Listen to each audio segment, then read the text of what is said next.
Hello बच्चों, हम लोगों ने ऑक्सीकरण संख्या के लेक्चर 1 में ऑक्सीकरण संख्या क्या होती है और ऑक्सीकरण संख्या को ज्ञात करने के लिए नियम क्या होते हैं उसके बारे में हम लोगों ने बात की थी। तो मैंने आपको बता दिया था कि ऑक्सीकरण संख्या क्या होती है और उसको ऑक्सीकरण संख्या को निकालने के लिए कौन कौन से नियम होते हैं उसके बारे में मैंने बताया था। ठीक है, तो उसमें से एक दो रूल्स अभी रह गए थे प्रीवियस वीडियो में लेक्चर 1 में, तो आज हम उनको बताएंगे। लेकिन उसको बताने से पहले जो लेक्चर 1 के कुछ जो मैंने रूल्स बताए थे एक बार हम उनको रिवाइज कर लेते हैं। ठीक है, तो मैंने पहला नियम क्या बताया था, किसी भी तत्व की, है ना, ऑक्सीकरण संख्या फ्री स्टेट में यानी कि मुक्त अवस्था में कैसी होती है, 0 होती है, मैंने ये बताया था। दूसरा मैंने नियम बताया था कि एक परमाणविक आयन पर जितना आवेश होता है वही उसकी ऑक्सीकरण संख्या होती है। ठीक है, मैंने ये भी बताया था। तीसरा नियम मैंने बताया था कि क्या होता है कि जब हम हाइड्रोजन की बात करते हैं तो सामान्यतः हाइड्रोजन की ऑक्सीकरण संख्या क्या होती है, +1 होती है। लेकिन अपने धातु के हाइड्राइड में हाइड्रोजन की ऑक्सीकरण संख्या कितनी होती है, -1 होती है। धातु के हाइड्राइड मैंने कुछ इंपॉर्टेंट बताए थे। एक लिथियम एल्यूमिनियम हाइड्राइड बताया था, बहुत काम का हाइड्राइड है। एक सोडियम बोरो हाइड्राइड बताया था, बहुत ही काम का हाइड्राइड है बेटा, ये हमारी ऑर्गेनिक केमिस्ट्री में बहुत काम आएगा चल के। सोडियम हाइड्राइड बताया था, बेरियम हाइड्राइड बताया था, तो इनमें ऑक्सीकरण संख्या क्या होगी, हाइड्रोजन की -1 होगी। ऐसे मैंने बेटा ऑक्सीजन की बात की थी, तो मैंने बोला था कि ऑक्सीजन की ऑक्सीकरण संख्या सामान्यतः कितनी होती है, -2। लेकिन अपवाद की बात करें तो परऑक्साइड में ऑक्सीजन की कितनी होती है, -1 होती है। सुपर ऑक्साइड में कितनी होती है, -1/2 होती है। और अगर ऑक्सीजन फ्लोराइड की बात करें तो ऑक्सीजन की बेटा प्लस में भी होती है, +2 ऑक्सीकरण संख्या भी हमें देखने को मिलती है। ठीक है, इसके बाद मैंने हैलोजेंस के लिए नियम बोला था कि सामान्यतः हैलोजन की ऑक्सीकरण संख्या क्या होती है, -1 होती है। लेकिन मैंने फिर ये भी बोला था कि क्लोरीन, ब्रोमीन, आयोडीन अपनी धनात्मक ऑक्सीकरण संख्या को भी प्रदर्शित करते हैं। यानी क्लोरीन, ब्रोमीन, आयोडीन कितनी हो सकती है, +1 हो सकती है, +3 हो सकती है, +5 हो सकती है और +7 होती है। ठीक है, इसके बाद मैंने एक नियम बोला था, मैंने बोला था कि जो फर्स्ट ग्रुप के एलिमेंट होते हैं, पहले वर्ग के तत्व होते हैं, उनकी अपने यौगिकों में हमेशा कितनी होगी, +1 होगी। द्वितीय वर्ग के तत्वों की अपने यौगिकों में हमेशा कितनी होगी, +2 होगी। 13वें वर्ग या थर्ड ए बोलते हैं, इसमें कितनी होती है, +1 एंड +3 होती है। 14वें वर्ग के तत्वों की या फोर्थ ए ग्रुप के तत्वों की अपने यौगिकों, ध्यान रखना, अपने यौगिकों में कितनी हो सकती है, -4 से लेकर +4, यानी कि -4 है ना, -3, -2, -1, 0, +1, +2, +3, +4। ऐसे 15वें वर्ग के लिए मैंने बोला था कि 15वें वर्ग की ऑक्सीकरण संख्या कितनी हो सकती है बेटा, जाकर के -3 से लेके +5 तक। ठीक है, ऐसे ही 16वें वर्ग के लिए मैंने बोला था कितनी थी, -2 से लेकर +6 तक। ऐसे ही 17वें वर्ग के लिए मैंने बोला था कितनी हो सकती है, -1 से लेकर +7 तक। अब यहीं पे बात समझने वाली बात है कि 17वें वर्ग के लिए जैसे मैंने बोला, ये 17वें वर्ग की हम बात कर रहे हैं, 17वें वर्ग, तो मैंने बोला कितनी ऑक्सीकरण संख्या होती है अपने यौगिकों में, -1 से लेकर +7, यही तो मैं बोल रहा हूँ, -1 से लेकर +7 बोल रहा हूँ। ठीक है, अब मैंने +1 +7 क्यों बोला और -1 क्यों बोला, -1 से लेकर है, यानी कि -1, 0, +1, +2 इस तरीके से होगी जाकर के। +7 में क्यों बोल रहा हूँ उस पर बात देखते हैं, क्योंकि 17वें वर्ग के तत्व में बाहरी कोश में कितने इलेक्ट्रॉन होते हैं, 7। तो अगर 7 के 7 इलेक्ट्रॉन त्याग देगा तो ऑक्सीकरण संख्या कितनी होगी, +7। 5 इलेक्ट्रॉन त्यागेगा तो ऑक्सीकरण संख्या कितनी होगी, +5। 3 इलेक्ट्रॉन निकालेगा तो ऑक्सीकरण संख्या कितनी होगी, +3। अब आपको ये बात समझ में आनी चाहिए, 17वें वर्ग का तत्व है तो बाहरी कोश में कितने इलेक्ट्रॉन होंगे, 7 ही तो होंगे, 7, है ना। तो 7 इलेक्ट्रॉन निकाल के, जैसे हम बात करें क्लोरीन होता है, क्लोरीन का परमाणु क्रमांक 17, इलेक्ट्रॉनिक विन्यास क्या होगा, 287। तो अगर ये 7 इलेक्ट्रॉन निकाल दे तो इसकी ऑक्टेट अष्टक पूर्ण रहेगा कि नहीं। भाई कोई भी तत्व क्या करना चाहता है, अपना अष्टक पूर्ण रखना चाहता है, इलेक्ट्रॉन त्याग कर या इलेक्ट्रॉन लेकर। ठीक है, और तो मैक्सिमम अधिकतम ऑक्सीकरण संख्या इसीलिए कितनी हो जाती है, +7। अब हम बात करें कि अगर 7 न त्यागे और एक इलेक्ट्रॉन ले ले तो भारी कोष में भी कितने हो जाएंगे? 1। तो जब एक इलेक्ट्रॉन लेता है तब कितनी हो जाती है? -1। ऐसे ही और वर्ग के तत्वों की बात करेंगे, ठीक है ना। इतना समझ में आ गया होगा सभी को। चलिए इसके बाद अगला नियम पढ़ते हैं। आपको अभी संकर के बारे में नहीं पता है ना। उपसय संयोजक यौगिक पढ़ेंगे हम लोग, है ना। तो संकर यौगिक में, इसमें संकर यौगिक में उदासीन लिगेंड की ऑक्सीकरण संख्या कितनी होती है? 0 होती है। संकर यौगिक में उदासीन लिगेंड की ऑक्सीकरण संख्या कितनी होती है? 0। ठीक है। संकर यौगिक की बात हम कुछ एग्जांपल लेंगे, अभी संकर यौगिक कौन से उनके बारे में बताऊंगा, लेकिन चैप्टर जब हम उपसय संयोजक यौगिक पढ़ेंगे वहां पे डिटेल में आपको समझ में आएगा, ठीक है। अब उदासीन लिगेंड संकर यौगिक में कौन से हो गए बेटा जा करके? जैसे मैंने ले लिया अमोनिया, एक उदासीन लिगेंड है ना। मैंने क्या ले लिया? CO, ये क्या है? आपका उदासीन लिगेंड है। मैंने क्या ले लिया? जल, ये कैसा? उदासीन लिगेंड है। ये सभी कैसे हैं? उदासीन लिगेंड। तो जब भी संकर यौगिक बनाएंगे तो वहां पे इनकी ऑक्सीकरण संख्या, ऑक्सीडेशन नंबर कितनी होगी बेटा? 0। ठीक है, बात समझ में आई आपको? ठीक है, चलो यहाँ तक बात हो गई। अब इसके आगे का हम एक नियम और बताते हैं, और नियम देख लो। और नियम क्या हमारे पास? अभी मैंने पी ब्लॉक तक की बात की है, अभी तक मैंने मैक्सिमम ऑक्सीडेशन नंबर कितनी बताई? +7, है ना। यानी कि पूरे पी ब्लॉक में ये था आपका एस ब्लॉक, ये आपको पता है, ये एस ब्लॉक, ये डी ब्लॉक, आवर्त सारणी पढ़ेंगे। और ये कौन सा हो गया हमारे पास? P block. यही तो आवर्त सारणी आप देखते हैं, SDP। ये एस ब्लॉक होता है, ये एस ब्लॉक, इसमें कितने होते हैं? 2 वर्ग, इसमें 10 होंगे। डी ब्लॉक में बेटा 10 कर लेंगे, और यहाँ पे कितने हो जाएंगे? 6, 1 2 3 4 5 6 13 14 15 16 17, ये हो गया, ठीक है। ये हो गया आपके पास 6, ओके। तो एस ब्लॉक में फर्स्ट ग्रुप की कितनी हो गई? +1, इनकी +2, इसकी कितनी हो गई? +1 एंड +3 हो गई, ठीक है। इसकी -4 से लेकर कितनी हो गई? +4 हो गई, ठीक है। इसकी कितनी हो गई? -3 से लेकर कितनी हो गई? +5 हो गई। इसकी कितनी हो गई? -2 से लेकर कितनी हो गई? +6 हो गई। इसकी कितनी हो गई? -1 से लेकर +7 हो गई। और मुक्त अवस्था में इनकी कितनी होती है? 0 होती है। जाकर के मुक्त अवस्था में 18वें वर्ग के तत्वों की 0 होती है। तो यहाँ से एक बात समझ में आ रही होगी कि S और P में अगर दोनों को हम देख लें तो अधिकतम ऑक्सीकरण संख्या कितने को देखने को मिल रही है? +7। यानी कि 17वें वर्ग के तत्वों में, यानी कभी भी 17वें वर्ग का तत्व तो अधिकतम कितनी हो सकती है? +7। 16वें वर्ग का तत्व की कभी ऑक्सीकरण संख्या ज्ञात करने के लिए दिया जाए तो अधिकतम कितनी होती है? +6। अगर हमें 15वें वर्ग में अधिकतम ऑक्सीकरण संख्या के बारे में पूछा जाए तो हम कितनी बोलेंगे? +5। अगर हमें 14 ग्रुप में अगर अधिकतम ऑक्सीकरण संख्या की बात की जाए तो कितनी मिलेगी? +4। उससे ज्यादा मिल रही है तो गलत मिल रहा है।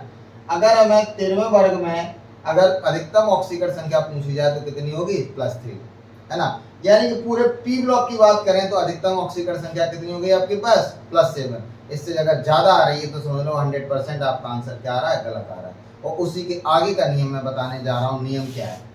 नेक्स्ट रूल देखें, जो भी नंबर है आप उसको डाल लीजिएगा। मैं बोलूंगा कि ऑस्मियम बेटा ये डी ब्लॉक में मिलेगा जाकर के, ये डी ब्लॉक था। जब हम आवर्त सारणी बताएंगे तब उसमें आप देख लेंगे। ऑस्मियम एंड रुथेनियम ये 2 एलिमेंट होते हैं, तत्व होते हैं। इनकी +8 ऑक्सीकरण संख्या होती है अपने यौगिकों में। किसमें बात कर रहा हूँ? जैसे मैंने ले लिया ऑस्मियम OSO4, मैंने कौन सा ले लिया? यौगिक OSO4, ऑस्मियम टेट्रा ऑक्साइड। यहाँ ऑस्मियम की ऑक्सीकरण संख्या कितनी है? +8। यानी कि अधिकतम ऑक्सीकरण संख्या हमारे पास कितनी होगी? +8। बेटा +8 से ज्यादा ऑक्सीकरण संख्या आज तक ज्ञात नहीं की गई है। तो पूरे आवर्त सारणी में किसी भी तत्व की जो अधिकतम ऑक्सीकरण संख्या क्या है हमारे पास? +8। और वो भी कौन देते हैं? ऑस्मियम एंड रुथेनियम अपने यौगिकों में। तो याद रखेंगे ना, ये बहुत इंपॉर्टेंट पॉइंट है आपके लिए, आपके बोर्ड एग्जामिनेशन के लिए भी, और नीट और जेई के लिए तो और ज्यादा इंपॉर्टेंट है कि अधिकतम ऑक्सीकरण संख्या कौन से तत्व देते हैं। तो आप बता सकते हो कौन? Osmium and ruthenium. ठीक है, +8। अभी लेकिन रिसेंटली क्या हुआ है, जीनोन के भी कुछ कंपाउंड हैं जिनकी हमें बेटा +8 ऑक्सीकरण संख्या को बताया गया। कौन से? XeO4 xenon tetroxide. यहाँ पे जीनोन की ऑक्सीकरण संख्या कितनी है? +8। ठीक है, XeO4 में कितने रिसेंटली बेटा इनको बताया गया है कि जीनोन टेट्राऑक्साइड में आपको पता है हीलियम का कोई कंपाउंड नहीं होता है, नियॉन का कोई कंपाउंड नहीं है, आर्गन तभी तो बेटा नोबल है ना। तो जीनोन के जितने भी अक्रिय गैसेज हैं उनमें सबसे ज्यादा कंपाउंड किसके हैं? जीनोन के। तो जीनोन का एक यौगिक होता है XeO4, उसमें जीनोन की कितनी है? +8। ऐसे जीनोन का एक और यौगिक है Ba2XeO6, ये भी बनाया गया। ठीक है, इसमें भी जीनोन की ऑक्सीकरण संख्या कितनी है? +8। ठीक है ना। तो बात समझ में आई, +8 किसकी सबसे ज्यादा किसकी मिलती है? ऑस्मियम एंड रुथेनियम की। और ज्यादा डीपली क्वेश्चन पूछ लिया जाए, देखो बोर्ड एग्जामिनेशन तक तो आपसे इतना डीपली नहीं पूछा जाएगा, लेकिन अगर आप नीट और जेईई के लिए प्रिपेयर कर रहे हैं तो आपको यहाँ पे ये बात पूछी जा सकती है कि आपको ऑप्शन दिए जा सकते हैं कि इनमें से सबसे ज़्यादा अधिकतम ऑक्सीकरण संख्या +8 ऑक्सीकरण संख्या किसकी होती है ना। तो आपको ऑस्मियम टेट्राऑक्साइड दे दिया, रुथेनियम का भी यौगिक दे दिया और आपको ये भी दे दिया, तो क्या हो गया? ऑल ऑफ द अबव, सभी इसमें से उपयुक्त में से सभी क्या होंगे? सही होंगे। बात समझ में आ रही है मेरी? ठीक है, चलिए इसके आगे का रूल देखेंगे। इसके आगे का रूल देखने से पहले हम लोग क्या करेंगे? टी ब्रेक करेंगे। आप लोगों को चाहे तो भाई मैं पिला नहीं सकता हूँ क्योंकि ऑनलाइन हो सभी लोग, है ना। आप सभी के बदले की मैं चाय पी लेता हूँ, ठीक है। और उसके बाद क्योंकि हम लोगों ने रूल तो पढ़ लिए ऑक्सीकरण संख्या के, अब हम क्या करने चाह रहे हैं? जितने भी रूल पढ़े थे उनको सम करने जा रहे हैं। आगे के जो रूल पढ़ेंगे उसमें क्या करेंगे? बस अब सम करेंगे। रूल हमारे जितने भी थे हो चुके, अब उनको मुझे कलेक्ट करके सम करना, ठीक है। वैसे चाय बहुत अच्छी बनी हुई है, मज़ेदार चाय बनी है, लेकिन हम क्या करें, आपको पिला नहीं सकते हैं, है ना। तो सभी को मेरी तरफ से सॉरी, लेकिन मैं सभी के बदले की चाय पी ले रहा हूँ, बल्क में पी ले रहा हूँ। देखिए कप का साइज भी इसीलिए बड़ा हुआ है मेरा, बड़े कप का साइज इसीलिए लिया था कि मैं आपके बदले की चाय पी सकूँ।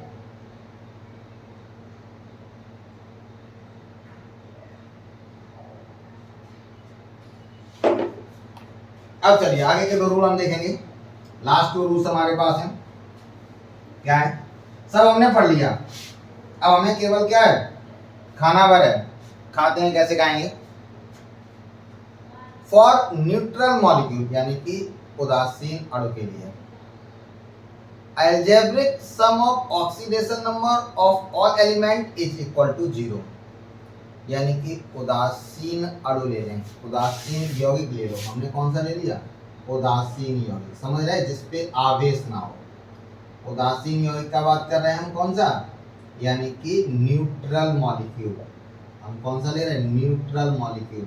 न्यूट्रल मॉलिक्यूल का मतलब समझ रहे, जिसपे कोई आवेश ना हो। जैसे मैंने क्या किया, KMnO4 H2SO4 कुछ भी ले लो, पोटेशियम परमैंगनेट, कहीं इस पे आपको आवेश दिख रहा है? बेटा किसी को नहीं दिख रहा होगा, ढूंढे नहीं मिल रहा होगा आवेश। तो हम किसकी बात कर रहे हैं? इन्हीं उदासीन यौगिक। तो उदासीन यौगिक में सभी तत्वों की ऑक्सीकरण संख्या का योग किसके बराबर होगा? 0 के बराबर होगा। यानी कि जैसे मैं बोलूंगा मुझे यहाँ पे किसकी निकालनी है? मैग्नीज की ऑक्सीकरण संख्या निकालनी है, यही था कि मैंने बोल मैग्नीज की ऑक्सीकरण संख्या निकालनी है। तो जिसकी निकालनी हो उसको क्या करेंगे? x कर लेंगे। भाई तरह तरह के लोग हैं, मैंने तो x मान लिया। कोई कहेगा नहीं, मैं तो मेरा नाम बहुत अच्छा है ना। मान लो किसी लड़की का नाम पिंकी हुआ तो आराम से अपना नाम रख लेगी पिंकी।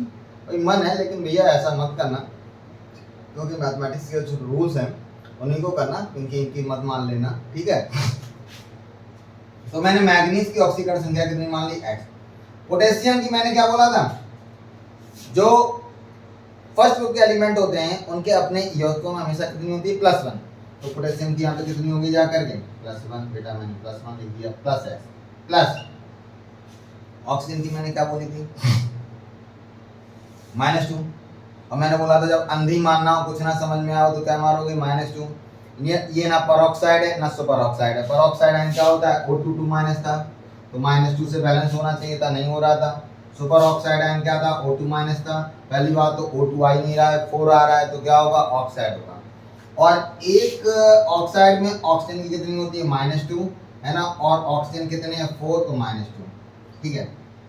तो मैंने अभी यही बोला कि उदासीन यौगिक में सभी परमाणुओं की ऑक्सीकरण संख्या का योग किसके बराबर होता है, 0 के बराबर होता है। मैंने बराबर कर दिया, कितना हो गया हमारे पास यहाँ पे 1 + x - 8 = 0, तो x = कितना आ गया हमारे पास +7, यानी कि मैग्नीज की ऑक्सीकरण संख्या कितनी बता दी हमने, +7 बता दी है कि नहीं। तो रूल समझिए, एग्जाम्पल तो भी हम मोटे से लेंगे। मैंने रूल क्या बताया कि उदासीन यौगिक में सभी परमाणुओं की ऑक्सीकरण संख्या का योग किसके बराबर होता है, 0 के बराबर होता है। इस बात को अपनी चुटिया में गांठ लगा लो, है ना, क्योंकि आपको ये बात समझ में आनी चाहिए। यहीं पे मैंने क्या ले लिया, दूसरा रूल ले रहा हूँ, इसी का पड़ोसी रूल। क्या रूल, ये तो मैंने उदासीन ले लिया। चार्ज मॉलिक्यूल यानी कि आवेशित अणु में, है ना, आवेशित अणु में चार्ज मॉलिक्यूल, हम कौन सा ले रहे हैं, चार्ज मॉलिक्यूल। चार्ज मॉलिक्यूल ले रहे हैं हम लोग। चार्ज मॉलिक्यूल में क्या बोलेंगे, algebraic sum of oxidation number of all element is equal to the charge present on molecule। मतलब क्या हुआ कि अगर हमारे पास आवेशित अणु है तो सभी परमाणुओं की ऑक्सीकरण संख्या का योग किसके बराबर होगा, जो उस अणु पर आवेश जितना होगा। अब 0 के बराबर नहीं करेंगे, अब किसके बराबर करेंगे, उस अणु पर जितना आवेश होगा। तो हम क्या बोलेंगे, आवेशित अणु में सभी परमाणुओं की ऑक्सीकरण संख्या का योग उस अणु पर उपस्थित आवेश के बराबर होता है, ठीक है। जैसे मैंने क्या लिया, मैंने आवेशित अणु ले लिया SO4 सल्फेट आयन ले लिया है, SO4। अब मुझे ऑक्सीकरण संख्या निकालनी है किसकी, सल्फर की। तो सल्फर को हम क्या मान लेंगे, X प्लस। अब हमारे पास ऑक्सीजन की कितनी होगी, -2, तो -2, और ऑक्सीजन हमारे पास है कितने, 4, मैंने 4 कर दिया, इक्वल टू, अब 0 मत कर देना है, गलत बात है, क्योंकि ये आवेशित अणु है, हमने उदासीन में 0 किया था। अब इस पर आवेश कितना दिख रहा है, देखो -2 दिख रहा है, तो हमने क्या कर दिया, -2, ठीक है। हम और कोई ले लेते हैं, हमने क्या लिया, फॉस्फेट, PO4 3-, फॉस्फेट आयन यही होता है, PO4 3-। हमसे बोला जाता है कि फास्फोरस की ऑक्सीकरण संख्या को ज्ञात करिए। हम क्या करते हैं, फास्फोरस को X ले लेते, प्लस क्या करेंगे, ऑक्सीजन की कितनी है, -2, और ऑक्सीजन हमारे पास कितने हैं, 4, इक्वल टू कितना हो जाएगा, जितना आवेश उपस्थित है, -3। अब x - 8 इक्वल टू -3, तो x इक्वल टू कितना आ जाएगा बेटा, +5। ये दोनों नियम हमारे बहुत काम के हैं। क्यों काम के हैं, क्योंकि मैंने जितना अभी तक पढ़ा था उतना यहाँ पे क्या होता है, सम कर रहा था। अच्छा चलो, पढ़ने की तो बात हमारी चलती रहेगी, लेकिन यार आप लोगों से ना बहुत ज़्यादा मेरी नाराज़गी है। हम यहाँ देखो गर्मी में, अच्छी खासी गर्मी में मेहनत कर रहे हैं, वीडियो बनाते हैं, सब्सक्राइब, लेकिन आप सब्सक्राइब नहीं करते हो। यानी कि हमें लग रहा है कि आपको हमारे वीडियोस पसंद नहीं आ रहे हैं, आपको मज़ा नहीं आ रहा है ना। अगर मज़ा नहीं आ रहा है, पसंद नहीं आ रहा है, तो आप कमेंट कर सकते हैं कि सर हमें पसंद नहीं आ रहा है, आप बहुत घटिया पढ़ाते हैं, अच्छा नहीं पढ़ाते हैं। तो कम से कम बताएंगे तो ना कि आप घटिया पढ़ाते हैं। लेकिन अगर हम अच्छा पढ़ाते हैं तो भाई सब्सक्राइब भी कर दिया करो। क्या जा रहा है सब्सक्राइब करने में, भाई हमारा भी उत्साह बढ़ता है, हमें भी मज़ा आता है पढ़ाने में। जितना आप सब्सक्राइब करेंगे, लाइक करेंगे, शेयर करेंगे, उतना ही मेरी जो इंटेंसिटी है अच्छा करने की, वो उतना मैं ज़्यादा अच्छा करूँगा। लेकिन आप लोग ना ऐसा करते नहीं, ठीक है।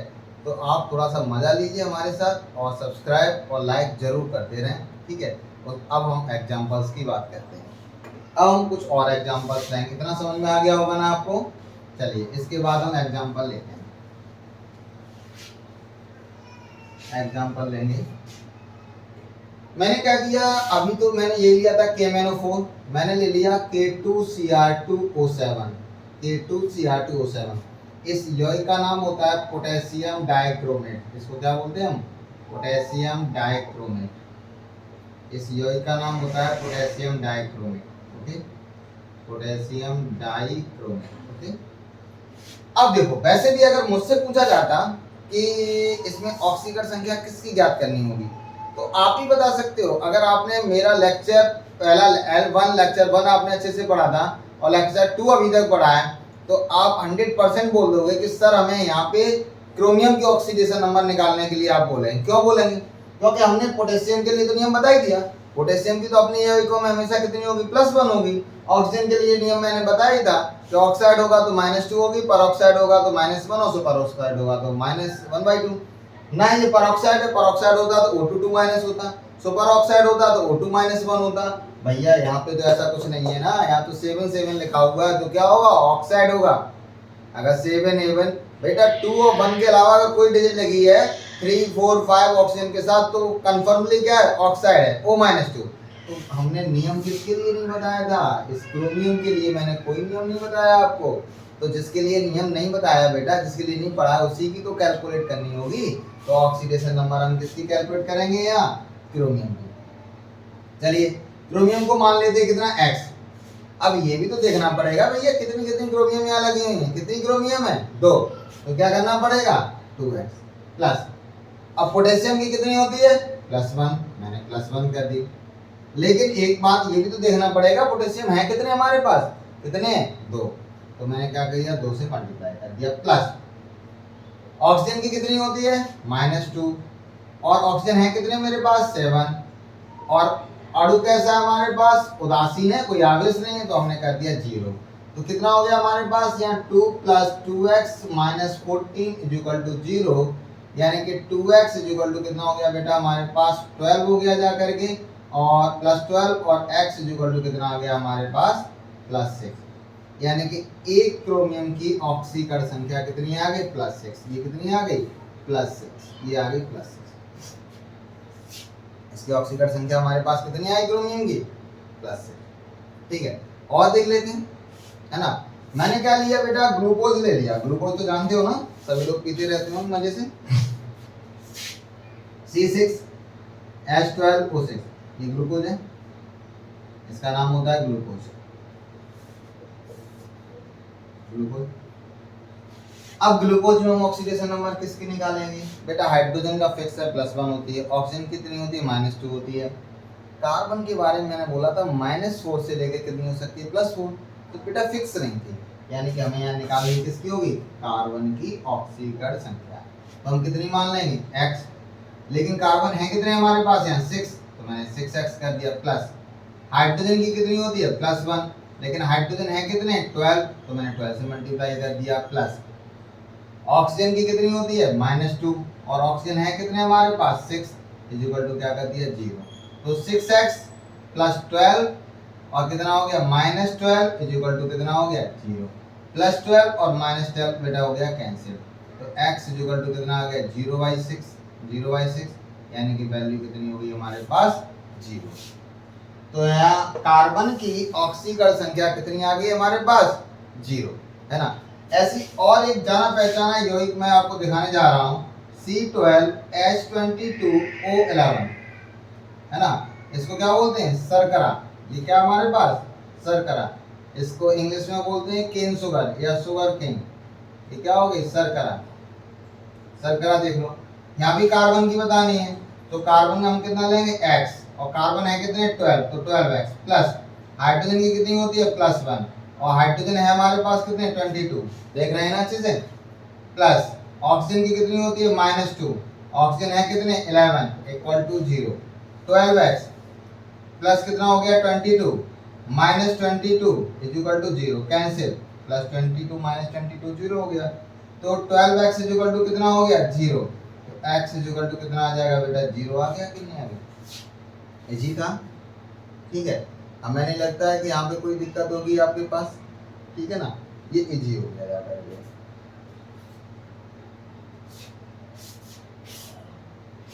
चलिए, अब इसके बाद कुछ हम आइंस वाले एग्जांपल देख लेते हैं।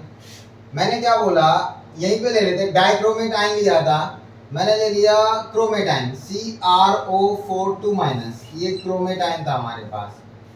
यहाँ पे हमें ऑक्सीकरण संख्या किसकी निकालनी थी? क्रोमियम की।